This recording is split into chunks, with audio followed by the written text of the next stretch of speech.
भारतीय राज्यघटनेचे शिल्पकार भारतरत्न डॉक्टर बाबासाहेब आंबेडकर यांना मानवंदना अर्पित करतो। आज आपल्या लोकप्रिय आमदार स्नेहाताई दुबे यांच्या जनसंपर्क कार्यालयाच्या उद्घाटन प्रसंगी मंचावर उपस्थित असलेले आपल्या सर्वांचे लाडके आणि लोकप्रिय पालकमंत्री श्री गणेश नाईक जी, आपल्या पक्षाचे कार्याध्यक्ष रवींद्र चव्हाण जी, खासदार हेमंत सवराजी, ज्यांनी मागच्या काळामध्ये या वसईमध्ये इतिहास घडवला होता, ते विवेक पंडित जी, आणि अर्थातच त्यांच्याच संस्कारातून तयार झालेल्या आपल्या लोकप्रिय आमदार स्नेहाताई पंडित दुबे, आमदार निरंजन डावखरे, आमदार राजन नाईक, राणीताई द्विवेदी, प्रज्ञाताई पाटील, हेमंतजी म्हात्रे, राजारामजी मुळीक, निलेशजी तेंडुलकर, मंचावरील सर्व मान्यवर आणि माझ्या समोर बसलेले वसईच्या क्षेत्रामध्ये ज्यांनी क्रांतिकारी परिवर्तन घडवलं अशा सर्व कार्यकर्ता, नागरिक, भगिनी आणि बंधूंनो, मला अतिशय आनंद आहे की आज स्नेहाताईंच्या जनसंपर्क कार्यालयाचं उद्घाटन करण्याकरता या ठिकाणी मी आलो आहे।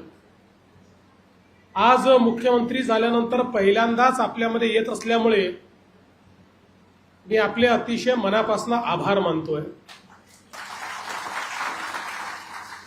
आभार याकरता तर मानतो आहेच की आपल्या सर्वांच्या सदिच्छेमुळे, आशीर्वादामुळे पुन्हा एकदा महाराष्ट्रामध्ये महायुतीचं सरकार आलं आणि त्या सरकारमध्ये मुख्यमंत्री म्हणून काम करण्याची संधी मला मिळाली। पण त्याहीपेक्षा जास्त आभार आपले मानतोय की महायुतीचं सरकार येणार याबद्दल तर आमच्या मनात खात्री होतीच, पण आम्ही नजर लावून ठेवली होती की या ठिकाणी महायुतीच्या सरकारमध्ये या पालघर जिल्ह्यातनं विशेषतः वसई, विरार, नालासोपारा हा सगळा जो भाग आहे, या भागातनं नेमकं आमच्या सरकारमध्ये आपला प्रतिनिधी येणार आहे की नाही। पण आपल्या सगळ्यांचे मी मनापासून आभार मानतो की तुम्ही इतिहास घडवला। आमच्या स्नेहाताई असतील, आमचे राजन असेल, यांना अतिशय चांगल्या पद्धतीनं निवडणूक लढून आणि या भागात एक क्रांती घडवली आणि कमळ फुलवण्याचं काम हे तुम्ही सगळ्यांनी केलं।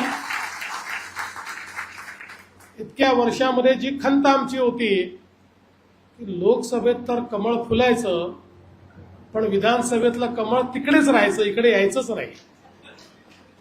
पण आता इकडेही तुम्ही 2 कमळं फुलवली आणि त्यातून निश्चितपणे पुढचा आपला मार्ग हा सुकर करण्याचं काम तुम्ही केलंय।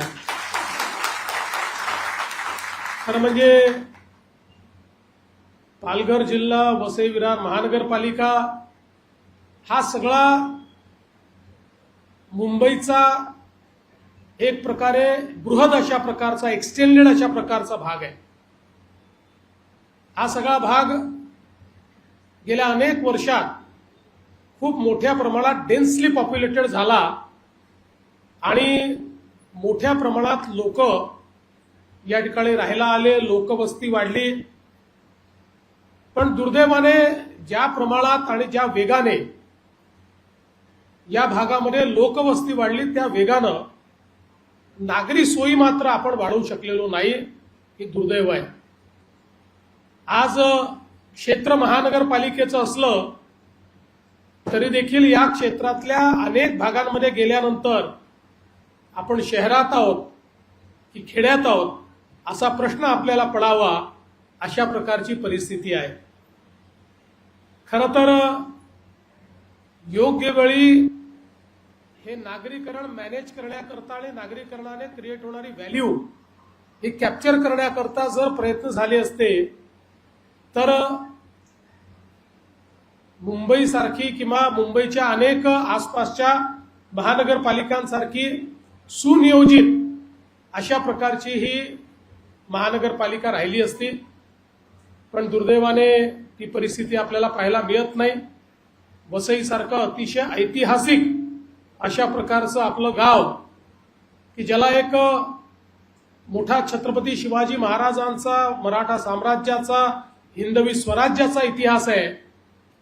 आज या ठिकाणी मोठ्या प्रमाणात आपल्याला विकास करण्याकरता काम करण्याची आवश्यकता आहे.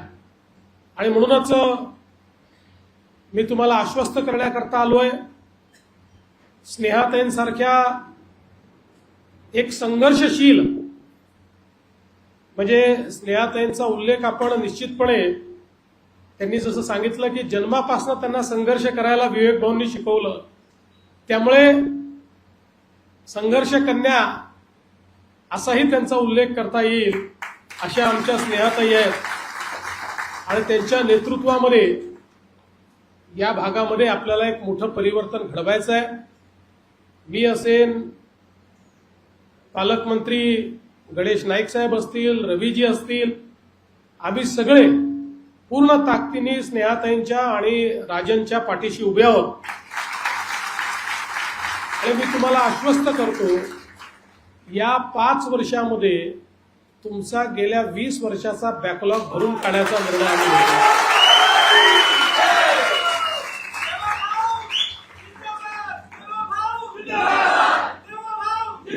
जिंदाबाद म्हणून चालणार नाही.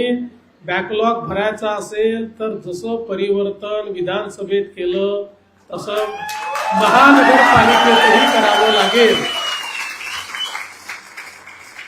कारण तुमच्या परिवर्तनाची गुरुकिल्ली महानगरपालिकेत आहे आणि ती जोपर्यंत आपल्याकडे येत नाही तोपर्यंत आपण कितीही स्वप्न बघितली तरी ती त्या दरवाजाशी येऊन थांबणार आहेत, ती पुढे जाऊ शकणार नाही आहे.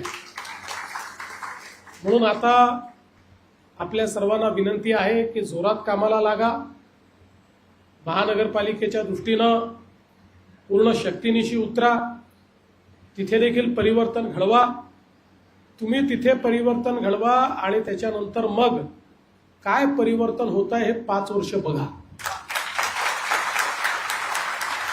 आज मला अतिशय आनंद आहे की हे जनसंपर्क कार्यालय या ठिकाणी उघडलेलं आहे. भारतीय जनता पक्षामध्ये आपली अपेक्षा असते की प्रत्येक आमदाराने जनसंपर्क कार्यालय उघडून जनतेमध्ये राहिलं पाहिजे आणि आपलं जनसंपर्क कार्यालय हे जनतेकरता हक्काचं ठिकाण असलं पाहिजे की आपल्याला आपल्या आमदाराकडे गेल्यानंतर न्याय मिळेल, त्याच्या कार्यालयात गेल्यानंतर न्याय मिळेल. न्याय जर हवा असेल तर कुठे जायचं, तर या कार्यालयामध्ये गेलं तर आपल्याला न्याय मिळू शकेल. अशा प्रकारची भावना तयार झाली पाहिजे. त्यामुळे स्नेहाताई, तुमच्याकडनं देखील अपेक्षा माझी हीच आहे की आपलं कार्यालय हे जनतेचं कार्यालय असलं पाहिजे आणि या कार्यालयातनं सामान्य माणसाला त्या ठिकाणी न्याय, सामान्य माणसाच्या आशा आकांक्षा अपेक्षाची पूर्तता, त्यांच्या दुःखामध्ये एक फुंकर मारण्याचं काम हे या आपल्या कार्यालयाच्या माध्यमातून व्हावं. मी आपल्याला आश्वस्त करतो की संपूर्ण प्रशासन हे तुमच्या पाठीशी उभं असेल आणि या कार्यालयातनं ज्याही न्याय गोष्टी प्रशासनाकडे जातील त्या गोष्टी प्रशासनाने पूर्ण केल्याचं पाहिजेत अशा प्रकारचे आदेश हे निश्चितपणे त्यांच्याकडे नेण्याचं काम मी करेन. मग अशी आलो तेव्हा स्नेहाताई, विवेक भाऊ मला असं म्हणत होते की महानगरपालिकेतल्या कर्मचाऱ्यांचेही अनेक प्रश्न आहेत, तेही प्रश्न आपण सोडवू, काळजी करू नका. कर्मचाऱ्यांचीही सोडू, नागरिकांचीही सोडू आणि या भागाला एक उत्तम अशा प्रकारचा भाग म्हणून आपण विकसित करू. मी स्नेहाताईंना अतिशय मनापासनं या ठिकाणी शुभेच्छा देतो आणि त्यांनी या उद्घाटनाच्या कार्यक्रमाला मला निमंत्रित केलं त्याबद्दल त्यांचे आभार मानतो. खरं म्हणजे या ठिकाणी गणेश नाईक साहेब आणि रवींद्र चव्हाण साहेबांचे भाषण होणार होतं, पण मला पुढे जायचं असल्यामुळे दोघांच्या भाषणाला मी कात्री लावलेली आहे.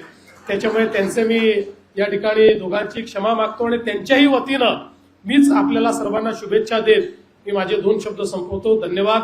जय हिंद, जय महाराष्ट्र. एबीपी माझा, उघडा डोळे बघा नीट.